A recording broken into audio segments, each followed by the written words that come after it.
अस्सलामुअलैकुम, आप देख रहे हैं power politics with Adil Abbasi. आज इलेक्शन कमीशन का एक अहम इजलास हुआ जिसमें लाहौर हाईकोर्ट के फैसले की रोशनी में गवर्नर पंजाब से इलेक्शन की तारीख पर मुशावरत का फैसला हुआ है।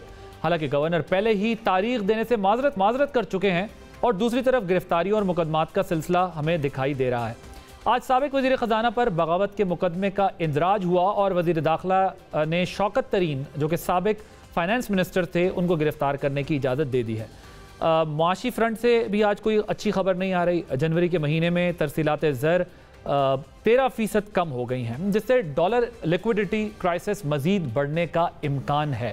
वो एक हिजान है, बहरान है, इस्तिराब है जिसने हमारी सियासत और रियासत को अपने गिर्द जकड़ा हुआ है। जिन लोगों ने इस जानिब तवज्जो देनी है वो ख़ुद तवज्जो का मरकज़ बने हुए हैं, क्योंकि हुक्मरान जमात पाकिस्तान मुस्लिम लीग नवाज़ के अंदर भी सब अच्छा नहीं है।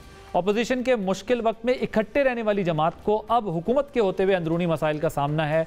इसी पर हम बात करेंगे। हमारे साथ मौजूद हैं शाहिद खाकान अब्बासी साहब, जो कि साबिक वज़ीर आज़म हैं और पार्टी के अहम रहनुमा हैं, सीनियर रहनुमा हैं, और जो है वो उनके अलावा और भी कई आवाज़ें पार्टी में आना शुरू हुई, और जिसमें मिफ्ता इस्माइल साहब हैं। हमने गुज़िश्ता हफ्ते उनका इंटरव्यू भी किया था, उनकी भी गुफ्तगू आपने सुनी थी। सरदार मेहताब अब्बासी साहब हैं, उन्होंने भी पिछले हफ्ते हमने उनसे बात की थी, आपने उनकी गुफ्तगू भी सुनी थी। तो वो लोग पार्टी की सीनियर क़यादत से शिकायत करते हुए दिखाई दे रहे हैं। तो शाहिद खाकान अब्बासी साहब भी जो हैं कुछ अरसे से कुछ नाराज़ भी हैं और कुछ इख्तिलाफात भी कर रहे हैं। तो ज़रा अब्बासी साहब से हम पूछेंगे कि पार्टी के अंदर, पार्टी के मुस्तकबिल पर, और साथ ही जो इस वक्त मुआशी सूरत हाल है या मुल्क में जो हिजान है, इससे किस तरह से जो है वो सियासी जमातें इसको निकालेंगी। Sir, thank you very much for joining us. Abbasi साहब, ये बताइएगा कि पार्टी के अंदर एक ट्रांजिशन का प्रोसेस हमें दिखाई दे रहा है। आपकी जो लाताल्लुकी है इस सारे प्रोसेस में, उसकी क्या वजह है? क्योंकि आपके हवाले से ये बात आ रही है ना, आप कह भी रहे हैं और सुनने में भी आ रहा है, आप कहते हैं कि जी ठीक है, नई लीडरशिप आगे आ जाए, नए लोग आगे आ जाएं और वो चलाएं, करें मामलात को। ये आपके ख्याल में मुनासिब तरीका है, दुरुस्त तरीका है जो ट्रांजिशन आपकी पार्टी में इस वक्त चल रही है? जी, ये इससे बेहतर तरीका नहीं होता। एक ट्रांजिशन आई है, एक नई लीडरशिप सामने आई है, तो उसमें जो हम लोग मियां नवाज शरीफ के साथी हैं, मेरा नहीं ख्याल कि हमारा कोई रोल मुस्बत हो सकता है। हमारा मुशावरती रोल हो सकता है, लेकिन हमारा कोई ऑर्गेनाइजेशनल रोल इसमें मुमकिन नहीं होता। क्यों? वजह आप लोगों के तजुर्बे से तो पार्टी फ़ायदा उठा सकती है, और अगर नए लोग ऊपर आते भी हैं या यंग लीडरशिप ऊपर आती भी है तो उसके लिए तो आप और हेल्पफुल हो सकते हैं ना। वो क्यों नहीं है आप लोगों का रोल? जी, मुशावरत के ज़रिए अगर हम वहाँ पर होंगे तो एक हिजाब है, एक रिश्ता है जो अलाउ नहीं करता कि हम उसमें कुछ पॉजिटिव रोल अदा कर सकें। हमने ये चीज़ बेनज़ीर साहबा के साथ भी देखी थी, और मैंने बहुत पहले भी अपनी लीडरशिप को आगाह कर दिया था कि जब भी ऐसी चेंज आई तो मैं उसका हिस्सा नहीं हो सकता। मैंने कभी भी जमात को ओहदा नहीं रखा। मुझे 2019 में जब शहबाज साहब गिरफ्तार हुए तो जमात ने कहा कि आप ये सीनियर वाइस प्रेसिडेंट को ओहदा लें और थोड़ा मैनेज करें हालात को। तो ये 4 साल हो गए, तो अब चूँकि एक ट्रांजिशन आई है, तो मेरा ख्याल है कि ये मेरे लिए भी और मरीम साहिबा दोनों के लिए बेहतर है कि उनको एक फ्री हैंड दिया जाए और वो अपना काम करें। मुझे ये बताएं, आप एक तरफ हवाला मोहतरमा का भी दे रहे हैं, उनके तो अंकल्स ने उन्हें छोड़ दिया था। क्या बज़ाहिर आप लोगों की जो सीनियर लीडरशिप है या जो तजुर्बेकार लोग हैं, उनके ये मशवरे या ये नाराज़गी या ये इख्तिलाफात, मैं सबकी बात कर रहा हूँ आप समेत और भी जो लोग हैं, क्या यही सिग्नल है कि मरियम साहिबा को भी अंकल्स छोड़ रहे हैं? अब कोई नाराज़गी नहीं है, कोई इख्तिलाफ नहीं है। मैंने हमेशा इख्तिलाफ किया है या इख्तिलाफ राय किया है, जमात के अंदर किया है, इसकी बाहर गुंजाइश नहीं होती। अगर आपको जमात से इख्तिलाफ है, जमात के अंदरूनी प्लेटफॉर्म पे करें, बाहर ये इख्तिलाफ करना मुनासिब बात नहीं है। मेरी ये आपके ख्याल में सरदार साहब ने जो प्रेस कॉन्फ्रेंस की और बात की गलत की? मैं उनकी राय का एहतराम करता हूँ, लेकिन फैसला कैसा है? वो फैसला उनका अपना है। देखिए, फैसला वो करेंगे ना, मैं तो नहीं कर सकता। लेकिन मैं ये कह रहा हूँ कि जब आप एक जमात का हिस्सा हों, आप पब्लिक में इख्तलाफ करते हुए अच्छे नहीं लगते। प्रेस कॉन्फ्रेंस करते हुए और जी मैं सरदार साहब की बात नहीं कर रहा, मेरे वो दोस्त भी हैं, बुजुर्ग भी हैं, इख्तलाफ राय जो होता है वो पार्टी के अंदरूनी फोरम पे होना चाहिए। शायद साहब मगर वो खुद भी ये कहते दिखाई दिए कि पार्टी की क़यादत से मुतअद्दिद दफ़ा बात की है जी। अब तो नौबत ये आ गई है कि पार्टी में ऐसे लोग घुस गए हैं कि जिनका पता नहीं क्या बैकग्राउंड है कि वो इतनी तेज़ी से आगे भी आ गए हैं और उसके बावजूद जो है वो ना पार्टी तरक्की कर रही है, ना मुल्क तरक्की कर रहा है, ना मईशत तरक्की कर रही है और ना हम अपनी बात करने के काबिल भी नहीं रहे और आवाम में जाने के काबिल भी नहीं रहे। तो वो कहते हैं अब और कहाँ बात करें, अब तो वक्त आ गया है, दिल पे बोझ है, ये चीज़ें तो अब हमें डिस्कस करनी है। जी बिल्कुल दुरुस्त है। अगर उनके कुछ सोच है, उनके कुछ ऐसा तजर्बा है, मैं उनकी बात का एहतराम करता हूँ और उन्होंने बात भी कर दी है कि मैंने पार्टी लीडरशिप के सामने बात रखी है, लेकिन कोई खातिर ख्वाह उसमें डेवलपमेंट नहीं हुई तो अब वो पब्लिक में आकर बात करने में मजबूर हैं। ये मैं बिल्कुल उनकी जो इजहार राय का तरीका है मैं उससे इख्तलाफ नहीं कर सकता। बहरहाल मैं ये समझता हूँ कि ये पार्टी के अंदरूनी फोरम पर ये बातें होनी चाहिए, जब भी बाहर आती हैं तो उसे इबहम पैदा होता है। आप उनकी राय का एहतराम करते हैं बट तरीका कार से आपको इख्तलाफ? तरीका कार जी बिल्कुल नहीं, तरीका कार से भी इख्तलाफ नहीं है। उन्होंने एक तरीका चुना है। मेरी नज़र में ये पार्टी के अंदरूनी फोरम्स में बात हो कि जब बात बाहर आती है तो हर किस्म की बात की नाराज़गी हो गई, इख्तलाफ हो गया, वो छोड़ने लगे हैं, ये बातें शुरू हो जाती हैं। ठीक, आपने जिक्र किया कि मैंने पहले बता दिया था कि अगर ये ट्रांजिशन हुई या मरियम साहिबा पार्टी में अगर इस तरह उनको जिम्मेदारी मिली, आपने कहा कि आप पार्टी जो है आपने कहा था आप फिर पीछे हट जाएंगे। जी, जब भी मैंने कहा ट्रांजिशन हुई, कोई नई लीडरशिप आई तो फिर हमें वहाँ से हटना चाहिए और मैं ज़ाती तौर पर इस ओहदे पर बरकरार नहीं रख सकूँगा अपने आप को। आपके अलावा और भी ऐसे लोग हैं पार्टी में जो चाहते हैं कि वो अब कंटिन्यू इस तरह ना करें जिस तरीके से वो मियाँ साहब के साथ करें? नहीं, मुझे इल्म है, किसी का इल्म नहीं है, ये उनका ज़ाती फ़ैसला है। मेरा ज़ाती फ़ैसला शुरू से ये था, मुझे इसमें कोई दो राय नहीं थी। मैं आज भी जमात के साथ हूँ, जमात के लिए हर काम जो मुझे वो जिम्मेदारी देंगे मैं करने को तैयार हूँ। मैं आज भी शहबाज साहब के लिए जितनी मेहनत हो सके मैं करता हूँ, जो मुझे जिम्मेदारी देते हैं पूरी करता हूँ। 2 दिन पहले इस्लामाबाद में वर्कर्स कन्वेंशन हुआ है, आपको दावत भी दी गई लेकिन आप फिर भी नहीं गए। वर्कर्स कन्वेंशन में तो फिर अवामी बात हो सकती थी, वहाँ पर आपने क्यों शिरकत नहीं की? नहीं, वर्कर कन्वेंशन उस ज़िले का होता है या उस डिवीज़न का होता है, ये इस्लामाबाद का था। मुझे दावत भी नहीं आई और ना आनी चाहिए थी। अच्छा, क्योंकि मैं जो पिंडी में कन्वेंशन होगा वहाँ मौजूद हूँगा। तो इस्लामाबाद वाले में आपको दावत भी नहीं है और आप जो है वो होती तो आप जाते भी ना? नहीं, मेरा वहाँ जाने का मकसद नहीं था, शायद इसलिए दावत ही नहीं दी, क्योंकि मेरा ताल्लुक पिंडी डिवीज़न से है। मुझे ये बताइएगा, मरियम साहबा ने आपको फ़ोन भी किया, रब्ता किया? नहीं, मेरी उनसे बात नहीं हुई, लेकिन मुझे पैगाम आया था कि वो आना चाहती है। तो मैंने कहा मैं लाहौर में हूँ आज, तो आप जब भी लाहौर में होगी, मैं उस वक्त लाहौर भी आ रहा हूँ अगले 1-2 दिन में, तो मैं जाऊँगा लाहौर अगले 2-3 दिन में, तो उनसे मुलाकात हो जाएगी। तो बेसिकली तो वो चाहती हैं, उन्होंने कहा है कि आप मतलब हम आपको मना लेंगे और आप साथ ही चलेंगे। नहीं, इसमें मनाने वाली बात नहीं है। मैं माजरत से ये कहूँगा, ये मेरा ज़ाती फ़ैसला है, एक असूली फ़ैसला है, इसमें गुंजाइश नहीं है, कोई स्पेस नहीं है। नहीं, इसमें कोई स्पेस नहीं। आप एज इट इज़ उनको ये कह देंगे कि मतलब नहीं, मुझे नहीं पता वो क्या बात करना चाहती हैं, कि हमारे गाइडेंस के लिए, रहनुमाई जी, हमारी मुशावरत होती रहती है जब भी वो चाहती हैं, या मैं को समझता हूँ इशू है माजी में भी तो। लेकिन ये जो ओहदा छोड़ने वाला फ़ैसला है, ये मेरा एक असूली फ़ैसला है, जिससे मैंने क़यादत को पहले आगाह किया हुआ था, ये नई बात नहीं है। सर, ये मुझे बताइएगा कि पार्लिमानी सियासत, आप अगर मरियम साहिबा अब आगे अगर इलेक्शन लड़ती हैं और वज़ीर आज़म की भी उम्मीदवार होती हैं या वज़ीर आज़म, तो फिर आप पार्लिमानी सियासत करेंगे? देखिए, ये तो उस वक्त फ़ैसला होता है कि उसके आगे क्या मुहर्रकात हैं जमात क्या फ़ैसला करना चाहती है। क्योंकि आज तो जमात की रूह रवान तो नवाज शरीफ साहब हैं, सदर शहबाज साहब हैं। इस सेटअप में मेरा इलेक्शन लड़ना मौजू है।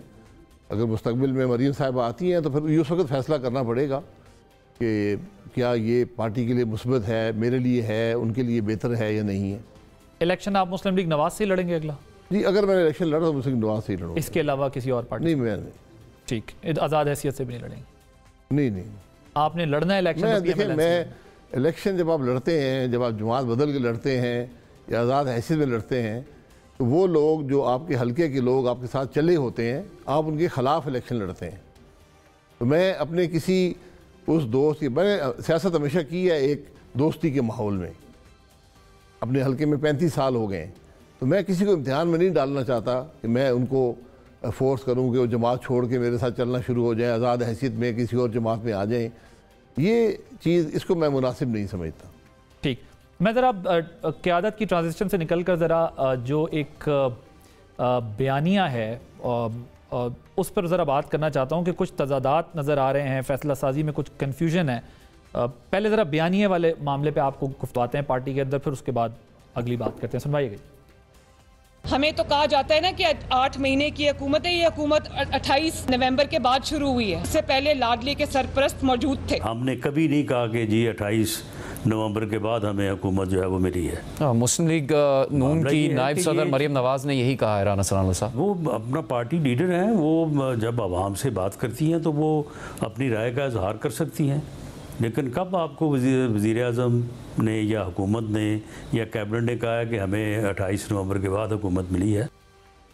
सर ये आपकी क्या राय है? हुकूमत 28 नवंबर के बाद शुरू हुई है, उससे पहले शुरू हो गई थी, क्या हुआ है? देखिए, ये मुहावरतन शायद मरीम बीबी ने कहा है, मुझे इसका इल्म नहीं है, मैंने पहली दफ़ा ये बात सुनी है। हुकूमत तो 10 अप्रैल को शुरू हुई थी, जो आपने जब आप वज़ीर आज़म बने हैं शहबाज साहब, उसमें क्या होता रहा ये वही जानते हैं, क्योंकि उस वक़्त जो आर्मी चीफ थे जनरल बाजवा साहब, उनके बारे में बहुत सी तजादात से भरी हुई खबरें इस वक्त चल रही हैं।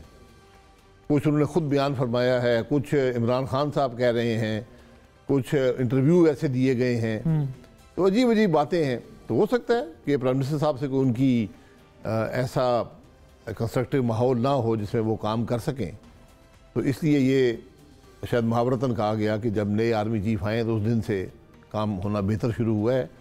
लेकिन बहरहाल ये ज़िम्मेदारी वज़ीर आज़म की होती है कि वो जो भी माहौल है उसके अंदर एक मुल्क को चलाने का सिलसिला जारी रखे और मुल्क को तरक्की देने का सिलसिला, मसाइल को हल करने का पार्टी सिलसिला। में और वर्कर्स में एक कन्फ्यूजन नहीं हो रही कि एक तरफ मरियम साहबा ये कह रही हैं कि 28 नवंबर से पहले हमारी हुकूमत नहीं थी, इमरान खान साहब की हिमायत मौजूद थी और उनको अकोमोडेट किया जा रहा था, फैसिलिटेट किया जा रहा था, जिसकी वजह से हमें मसाइल थे। दूसरे राना साहब उसको ओन नहीं कर रहे हैं, वो कह रहे हैं नहीं उनकी ज़ाती राय होगी, ऐसी कोई बात नहीं, हमने तो ऐसा ना कहा। और इसका मतलब काबीना की राय राना साहब की राय है और वही वज़ीर आज़म की राय भी तस्वुर की जाए? नहीं, देखिए ये कॉन्टेक्स्ट की बात है।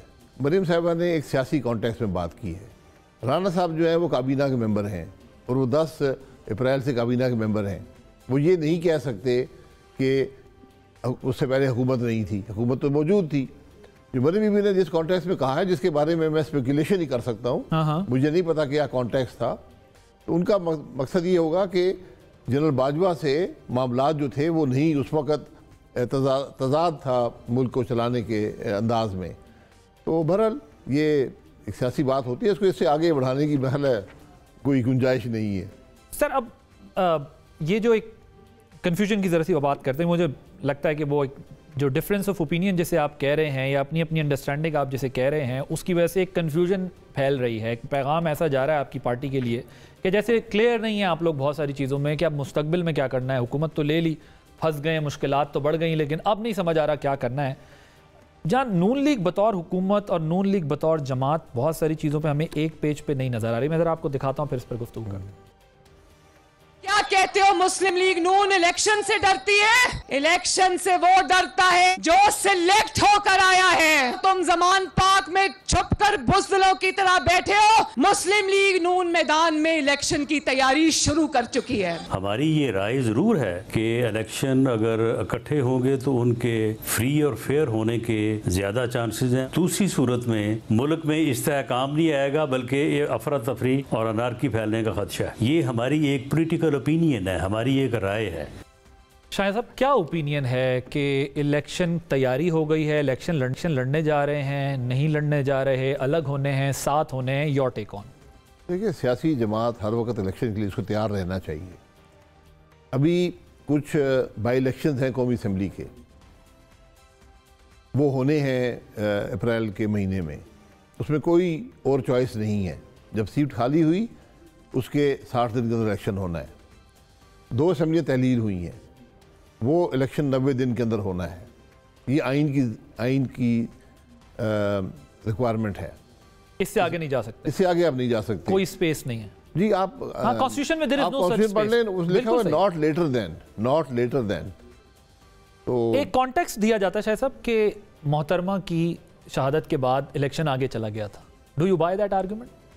जी बिल्कुल गया था, इसकी गुंजाइश भी है आइन के अंदर फैब में फिर जी, चला गया लेकिन था जो मामला मेरी दिसंबर में। उसकी तशरीह है आइन की वो ये है कि ये अमल के बाद आप सैंक्शन लेते हैं, एडवांस नहीं ले सकते। एडवांस में आप सैंक्शन नहीं ले सकते। आप assume ये नहीं कर मेरी सकते। तशरीह हो सकता है मैं गलत हूँ, ये मेरी तशरीह है जो आइन में गुंजाइश है कि इलेक्शन अगर आगे जाता है तो क्या होगा।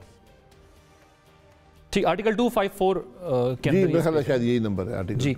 अब मगर आप ये कह रहे हैं अज्यूम नहीं किया जा सकता क्योंकि, लेकिन अगर आपकी गवर्नमेंट से हम पूछते हैं तो वो ये कहते हैं जी सेंसस मसला है, लॉ एंड ऑर्डर मसला है, फाइनेंसेस मसला है, इकोनॉमी की इस वक्त जो कंडीशन है, कंट्री स्ट्रगल कर रही है, इशूज है, तो ये बुनियाद है। और फिर अलग अलग इलेक्शन नहीं हो सकते कि पहले इधर हो जाएं, कल वहाँ गवर्नमेंट्स फॉर्म हो जाएं तो वो फेडरल में इन्फ्लुएंस करें, फेडरल हो तो वो प्रोविंसेस में इन्फ्लुएंस करे। ये तौजीहात पेश की जाती हैं इंतखाबात के वक्त पर ना होने की। There is no such space in constitution, but ये उनका ख्याल है कि रीजंस हैं जिसकी बुनियाद पे मामला आगे जा सकता है। देखिए हुकूमत मामले को आगे नहीं कर सकती, हुकूमत की राय ज़रूर हो सकती है, मेरी भी कोई राय हो सकती है, ठीक, लेकिन हुकूमत के पास कोई इख्तियार नहीं है इलेक्शन करवाने का। ये इलेक्शन कमीशन का काम है और वो आइन में बड़ा वाज़ेह है कि इलेक्शन कब होंगे। अगर उसके लिए, और ये भी आइन कहता है कि तमाम हुकूमती इदारे जो हैं वो इलेक्शन कमीशन की मदद को आएंगे इलेक्शन करवाने के लिए। इसमें भी कोई चॉइस नहीं है। अगर पैसे नहीं है तो पैसे का आपको बंदोबस्त करना पड़ेगा, इंतज़ामी कार्रवाई करनी है वो भी आपको करनी पड़ेगी। ये कोई चॉइसेस नहीं है। मैं सिर्फ ये गुजारिश करूंगा, सेंसस जो है, ठीक है, सेंसस का जो मामला है ये शायद इमरान खान साहब के ज़माने में एक CCI की मीटिंग में ये फैसला हुआ था या कहा गया था, जो भी वो है, कि इलेक्शन जो है वो नए सेंसस के बाद होगा। इलेक्शन सेंसस जो थे ये 2011 में होने थे, ये नहीं हुए, ये 2016 में करवाए गए, 17 में उनको 18 में बल्कि उनको काबीना ने पास किया और वो मुस्तकिल हो गए। अब इलेक्शन की अगली जो डेट थी वो 2021 थी, वहाँ भी नहीं, जो करवाए नहीं हुए। क्यों नहीं हुए ये वही लोग बता सकते हैं। अब एक बात ये ज़रूर यकीनन आ सकती है कि नए सेंसस के साथ इलेक्शन होना ज़रूरी है, ये एक राय हो सकती है। इसका भी फैसला इलेक्शन कमीशन करेगा कि क्या उस राय से इत्तफाक करते या नहीं करते। अगर वो कहते हैं हाँ इसके बगैर इलेक्शन नहीं हो सकता, फिर ये मामला फिर अदालत में जाएगा। आप कह रहे हैं कि इलेक्शन कमीशन ये फैसला करेगा कि पुराने सेंसस पे या नए सेंसस पे इलेक्शन कराना है, ये उसका डोमेन है। जी सेंसस तो हुए नहीं है ना, मतलब इलेक्शन कमीशन ये कह सकता नए है की बुनियाद, क्योंकि अभी तो ये बहस भी चल रही है ना कि जी इसलिए नहीं करा सकते कि अभी सेंसस होने हैं। आधे इलेक्शन, मिसाल के तौर पे अगर इलेक्शन होते आते हैं, एक पुराने पे होंगे तो दूसरे नए पे तो नहीं होंगे ना जी, अगर बीच में हुकूमत फेडरल रहती भी है तो। नहीं, उसमें देखें आप ये देख लें कि इस वक्त जो कौमी असम्बली के बाई इलेक्शन हो रहे हैं ये पुराने हलकों पे हो रहे हैं। इस वक्त इलेक्शन कमीशन ने नई हल्काबंदी भी कर दी है। ये बाई इलेक्शन पुराने हल्के जो 2018 में इलेक्शन हुआ था उसकी बुनियाद में हो लेकिन रहे वो पुराने इलेक्शन पुराने सेंसस पे हुए थे ना, जनरल इलेक्शन, जिसकी बेस के ऊपर जो है बाई इलेक्शन तो हो सकता है पुराने सेंसस। मैं कह रहा हूँ कि हल्काबंदी भी बदल गई है, उसके बावजूद ये इलेक्शन पुराने पे हो रहे हैं। अब अगर आप नए सेंसस में जाते हैं, क्योंकि जनरल इलेक्शन उस सेंसस पे हुआ है ना, इसकी बुनियाद गालिबन शायद यही होगी। जी हाँ। जो नहीं सेंसस अभी बदला नहीं है, हल्काबंदी तब्दील हो गई है। सर मैं ये उसी पुराने सेंसस के अंदर भी डिलिमिटेशन की बात कर रहा हूं। डिलिमिटेशन तब्दील हो गई। उसी डिलिमिटेशन के ऊपर हो रहे हैं ना, लेकिन वो जनरल इलेक्शन की कंटिन्यूटी है ना। अब जो इलेक्शन होने हैं, जनरल इलेक्शन जो होने हैं, उसके लिए ये फैसला हो रहा है गालिबन कि हम उसको नए सेंसस के ऊपर करवाएं। आप अगर नए सेंसस ना भी करवाएं, जो पुरानी हल्काबंदियां थी वो तब्दील कर दी इलेक्शन कमीशन ने, वो हतमी सूरत इख्तियार कर चुकी हैं। तो इलेक्शन उस सेंसस अवेलेबल जो इस वक्त रिकॉर्ड है उसके ऊपर इलेक्शन हो सकते हैं, आप ये कह रहे हैं? नहीं, ये इलेक्शन कमीशन का फैसला है। वो खुद वो इलेक्शन कमीशन ये कह सकता है कि नहीं ये बात दुरुस्त नहीं है। हम ये समझते हैं तो इलेक्शन कमीशन तो खुद रिलक्टेंट दिख रहा है ना इलेक्शन कराने से। वो भी बता रहे हैं कि बड़े मसाइल हैं अदालतों से। इलेक्शन कमीशन अपने मसाइल नहीं बता सकता, मैं माजरत से कहूँगा, उनकी जिम्मेदारी है। शायद साहब एक अभी बात वैसे हो रही थी, जब आपने भी जिक्र किया आपका जो 1 साल है वजारत उज़्मा का, जनरल बाजवा के बारे में बात हो रही है, खान साहब उनके बारे में बात कर रहे हैं, जनरल बाजवा की कुछ किसी के साथ मुलाकातें हैं, जैसे जावेद चौधरी साहब ने उन पर कॉलम लिखा है, और लोगों से जिनसे मुलाकातें, वो बातें आ रही हैं, वो सामने आ रही हैं। साथ ही खान साहब भी उसका काउंटर दे रहे हैं। कल तो उन्होंने अमरीकी साजिश वाले मामले में भी कह दिया कि जनरल बाजवा जो है उन्होंने कहा था तो अमेरिकन को समझाया था उन्होंने सारी चीज़ें। इसी तरह की गुफ्तगू जनरल बाजवा साहब निजी महफिल में कुछ बातें करते रहे, जिसमें उन्होंने ये भी कहा है कि शाहिद खाकान साहब जो हैं वो बड़ी अच्छी वजारत उज़्मा उन्होंने चलाई है और बड़ा आपकी भी जो है वो तारीफ़ कर चुके हैं।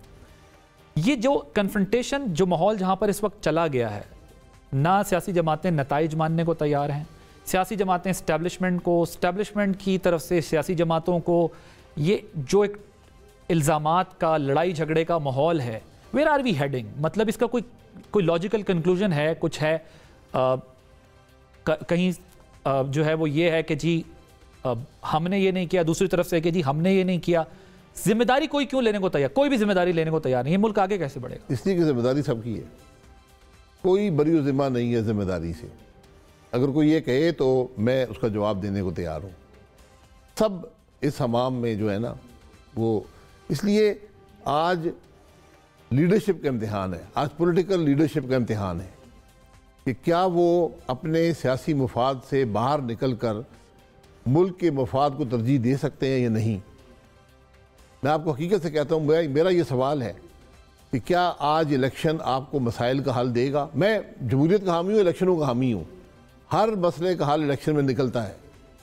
लेकिन जहाँ पर आपकी मईशत आज है, जहाँ आपने अपने सियासी माहौल को जहाँ पर ले गए, जिस इंतहा पर ले गए कि आज सियासत नफरत में तब्दील हो गई, बिल्कुल दुश्मनी, आज दुश्मनी बन गई है, सियासी नजरिया जो है वो दुश्मनी बन गई है। आज सियासत सिर्फ ये है कि तुम लूट गए हो, वो कहते तुम लूट गए हो, मैं कहता तुम्हें अंदर करूँगा, मैं तुम्हें अंदर करूँगा।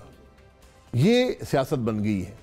ये सियासत क्या जो आज मुल्क के मसाइल हैं उनका हल है? किसी ने आज तक मुल्क के मसाइल के हल की बात की है? और ये वो इतने मसाइल इतने बढ़ गए हैं कि कोई सियासी जमात अकेले इनका मुकाबला नहीं कर सकती। इस बोझ को सब जब तक मिलकर नहीं सहारा देंगे, ये कोई सियासी जमात की बोझ, आप इलेक्शन करवा लें, अगली हुकूमत 2 हफ्ते नहीं गुजार सकती। उसको इतने मुश्किल फैसले करने होंगे। ये एक तसलसल है मुश्किल फैसलों का। ये जो कुछ हमने माजी में किया है उसमें लंबी कहानी है, उसमें ना जाए, लेकिन उसके रिजल्ट आज आपके सामने हैं और उसमें सब शामिल हैं। तो आगे हल कैसे करेंगे? इमरान खान साहब भी आज से 10 महीने पहले तक हुकूमत में थे। आज अपोजिशन जो थी उस वक़्त की, आज वो हुकूमत में है। क्या इनमें से कोई भी अपने तौर पर इन मामलात को संभाल सकता है? ये मुश्किल सवाल हैं जो आज, जिनका जवाब आज इस मुल्क के अवाम मांगते हैं, और यही सियासी लीडरशिप का इम्तिहान है। ठीक, यहाँ एक ब्रेक लेंगे। ब्रेक के बाद जब वापस आएंगे तो हमारे साथ former prime minister Shahid Khaqan Abbasi साहब, उनसे हम बात करें। तजादात पर तो बात हुई है, अब कुछ बातों पर पार्टी के अंदर इत्तफाक भी हो रहा है। वो इत्तफाक किन चीज़ों पर, इस पर बात करेंगे और उस बारे में शाहिद खाकान अब्बासी साहब की क्या राय है आफ्टर दिस ब्रेक।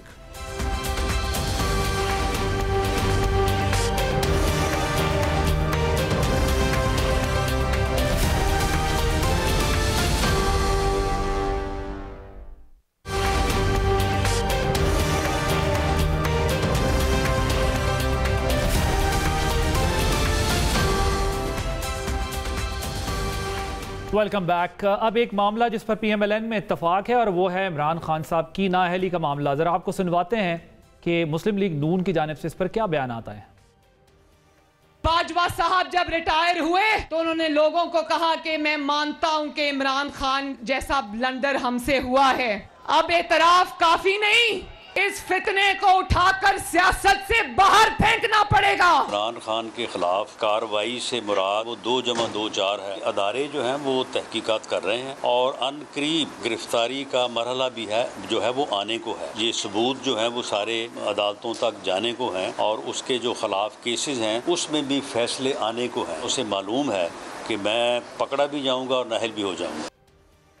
शाहिद साहब ये बताइएगा कि इस मामले में इत्तेफाक दिखाई दे रहा है आपकी पार्टी में, इमरान खान साहब की नाअहली बहुत ज़रूरी है, उनको जो है वो इस गेम से बाहर निकालना है, ये तय। ये बात कभी पार्टी के अंदर मैंने डिस्कस होती नहीं देखी। जो बयानात की सूरत में सवाल पूछा जाता है।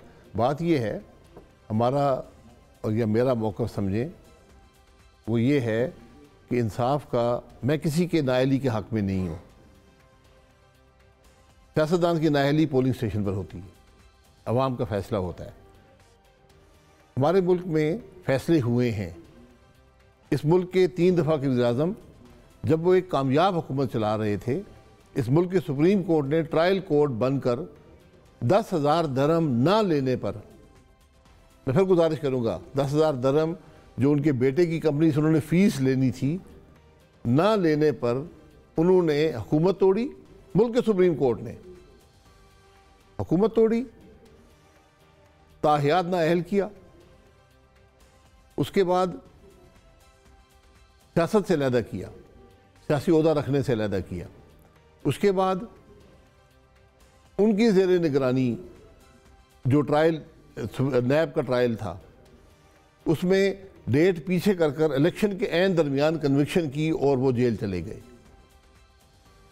दूसरा आदमी है जो कम से कम 2 कंपनियों, ये रिकॉर्ड का हिस्सा है, 2 कंपनियों का चेयरमैन है जो अमेरिका में है। अरबों रुपए वो कंपनियां अमेरिकन कंपनियों, अमेरिकन शहरियों से लेती हैं। कोई रिकॉर्ड यहाँ नहीं देते।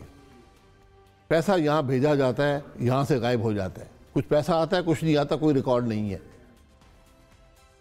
तो अगर आप 10,000 दरहम ना लेने पर नाअहल कर सकते हैं ताहियात, तो अरबों रुपया गैर कानूनी तौर पर लेने पर और फिर उसको गायब करने पर आपका क्या फ़ैसला होगा? आप क्या समझते हैं, इमरान खान साहब को नाअहल होना चाहिए या मियां साहब को क्लियर होना चाहिए, तब लेवल प्लेइंग फील्ड होगी? क्योंकि वो तो कह रहे हैं सियासी इनको उखाड़ फेंकना होगा इधर से।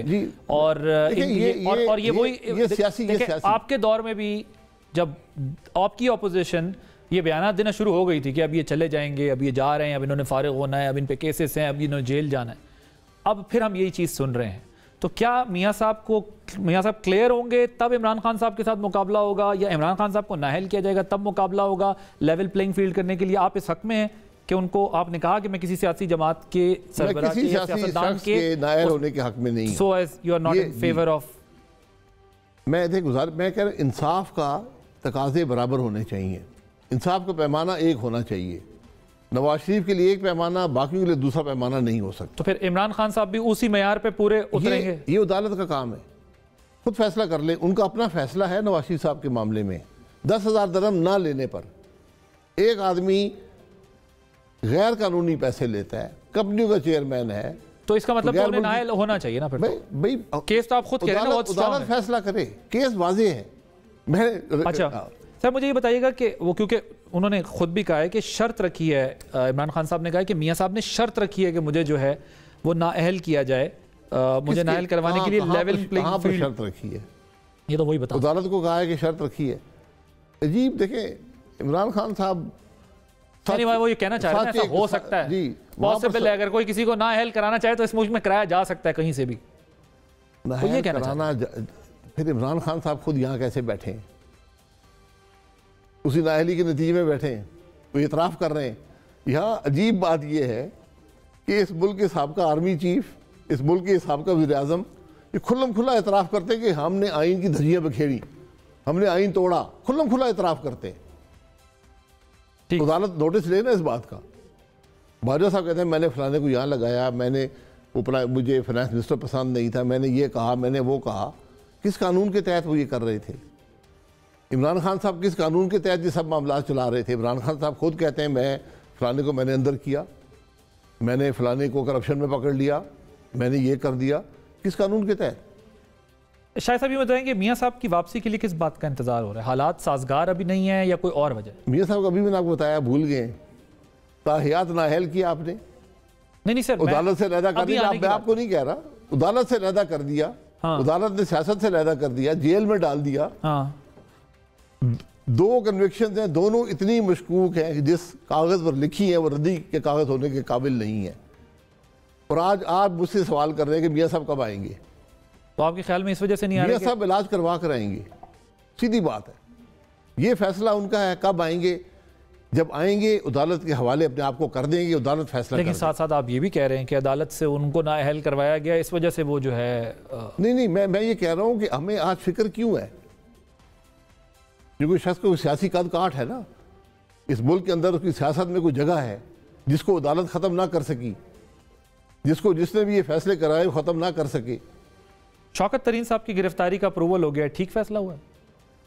अप्रूवल हुआ है तो उसके वजूहात अवाम के सामने रख दें कि क्या क्राइम कमिट किया है शौकत तरीन ने और गिरफ्तारी का अप्रूवल क्यों दिया गया। मैं बिल्कुल इस बात के हक़ में हूँ कि ये चीज़ें अवाम के सामने रखें, वरना इबहम पैदा होता। हम खुद गिरफ्तार हुए हैं ना, हम आज 4 साल से 2 केस। सॉलिड ग्राउंड देना होगा उनकी गिरफ्तारी का, आप ये जी वजूहात देनी होगी, अदरवाइज कंट्रोवर्शियल क्या क्राइम कमिट किया है शौकत तरीन साहब ने, अदरवाइज कंट्रोवर्शियल हो जाएगी। जी बिल्कुल कंट्रोवर्शियल होगा, और क्यों आप गिरफ्तार करना चाहते हैं। ठीक sir, towards the very end because we are running out of time, Miftah Ismail साहब, अगर उन्हें काम जारी रखने दिया जाता तो कोई बेहतरी होती? ये फैसला वज़ीर आज़म साहब कर सकते हैं। जो वज़ीर होता है वज़ीर आज़म की स्वाबदीद में काम करता है। वज़ीर आज़म साहब ने फैसला किया कि मिफ्ता इस्माइल साहब ने जो 5 महीने काम किया उन्होंने कर दिया। कभी भी वज़ीर आज़म साहब ने उनके काम से कोई उन्होंने शिकायत नहीं की कि उन्होंने काम ठीक नहीं किया। जो कुछ उनको ज़िम्मे लगाया गया उन्होंने कर दिया, शायद ज़्यादा कर दिया। अगर होते तो क्या बेहतरी होती? देखिए, ये फैसला वज़ीर आज़म का होता है। वज़ीर आज़म साहब ने फैसला किया कि मिफ्ता साहब की जगह डार साहब होंगे, डार साहब आए, वो आप वज़ीर आज़म होते तो आपके वज़ीर ख़जाना इसाक डार साहब होते या मिफ्ता इस्माइल साहब होते? नहीं, देखिए, मैं वज़ीर ख़जाना में अपने फैसला खुद कर लेता। मेरे वज़ीर ख़जाना जो शहबाज साहब के वज़ीर ख़जाना भी थे वो मिफ्ता इस्माइल ही होते। Sir thank you so much. Shahid Khaqan Abbasi साहब फॉर्मर प्राइम मिनिस्टर हमारे साथ मौजूद थे। तो सुनिए, एक ब्रेक लेंगे, ब्रेक के बाद ज़रा मुल्क की मजमूई सूरत हाल पर जो है वो अपनी राय का इजहार करेंगे, कुछ तज्जिया देंगे कि अगर सियासतदान साथ ना बैठे तो किन मुश्किलात का जो है वो जमहूरियत को सामना रहेगा। एक ब्रेक के बाद फिर बात हो।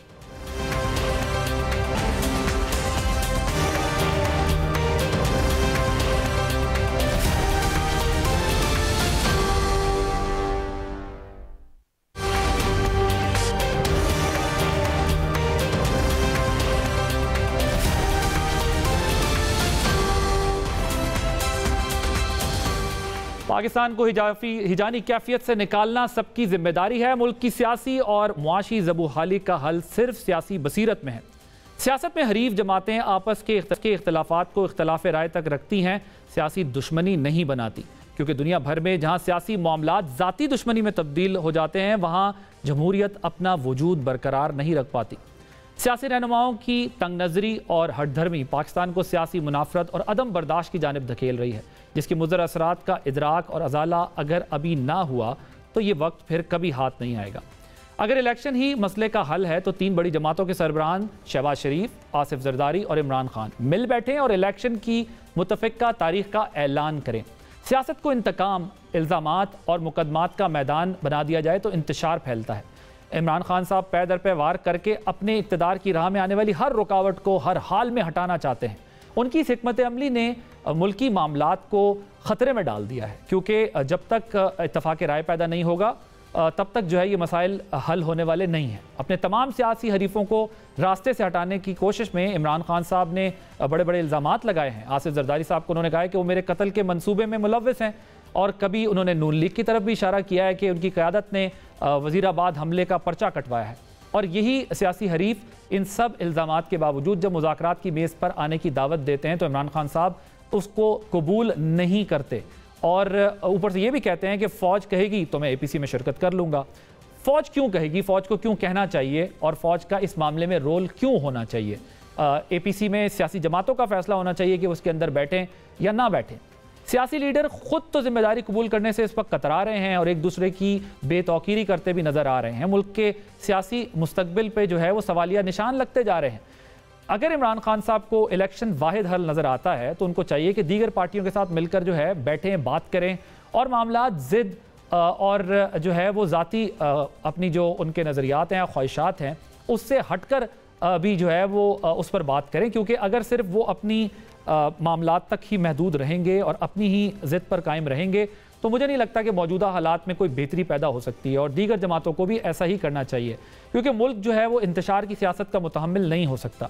3 बड़ी सियासी जमातों के सरबराहान, जिसमें आसिफ जरदारी साहब, शहबाज शरीफ साहब और इमरान खान साहब मिलकर अगर बैठ जाते हैं और इलेक्शन की तारीख का फैसला कर लेते हैं, ये मुल्क के मफाद में होगा। सियासी इदारों की जो है वो मुशावरत से इलेक्शन करवाना इलेक्शन कमीशन का काम है। इसके लिए सियासी जमातों को फ़ौज या इदारों की तरफ नहीं देखना चाहिए, और बेजा तनकीद से भी इसलिए भी उसको थोड़ा अवॉइड करना चाहिए ताकि एक अननेसेसरी कन्फ्रंटेशन क्रिएट ना हो और पॉलिटिकल एनवायरनमेंट जो है वही सॉल्यूशंस की तरफ जाए। हर सियासी मंजरनामे में जो है वो हम ये देखते हैं कि एक दूसरे के ऊपर इल्ज़ामात लगाए जाते हैं और ये रविश तर्क नहीं की जा रही। अगर आपने वाकई तरक्की करनी है, इस मुल्क को आगे बढ़ाना है, तो सियासी जमातों को पाकिस्तान की जो क़यादत है, मामलात हैं, उसको संभालना होगा और माजी से निकलना होगा। बामनी मुशावरत जो है वो हमारा मज़हब भी कहता है कि हमें करनी चाहिए, और हमारी अखलाकियात और सियासत का हल भी जो है वो डायलॉग से ही निकलता है, तो उस पर फोकस करना चाहिए और मसाइल का हल पुरअमन अंदाज में निकाला जाए। और इस तमाम मामले पे जो है वो बहुत गहरी नज़र रखनी चाहिए और इदारों को इससे जो है वो बाहर निकाल के सियासी जमातों को इसके नताइज की तरफ आगे बढ़ना चाहिए। तो ये देखना चाहिए कि पाकिस्तान के हक़ में क्या है, और लीडरों की सियासी नाकामी भी सिर्फ लीडरों की सियासी नाकामी नहीं होगी, या उनकी गलतियों का बोझ जो है उसका बोझ तमाम मुल्क के ऊपर भी पड़ेगा। तो बहुत ज़िम्मेदारी के साथ जो है वो सियासी जमातों को अपना किरदार अदा करने की ज़रूरत है। माजी के मामलात को भुलाकर रियासत को भी कमज़ोर होने से बचाएं, सियासत को भी कमज़ोर होने से बचाएं, और मईशत जो है वो ज़ाहिर है बेहतर करने के लिए भी सबको साथ चलना पड़ेगा, क्योंकि पाकिस्तान की मुश्किलात, पाकिस्तान के मसाइल सबके लिए यकसां हैं। पाकिस्तान कमज़ोर हुआ तो हम सब कमज़ोर होंगे। पाकिस्तान के हक़ में ये है कि पाकिस्तान की सियासी जमातें मिल बैठ कर इंतखाबात और सियासी मामलात का हल निकालें। आदिल अब्बासी को इजाज़त दीजिए। अल्लाह हाफ़िज़।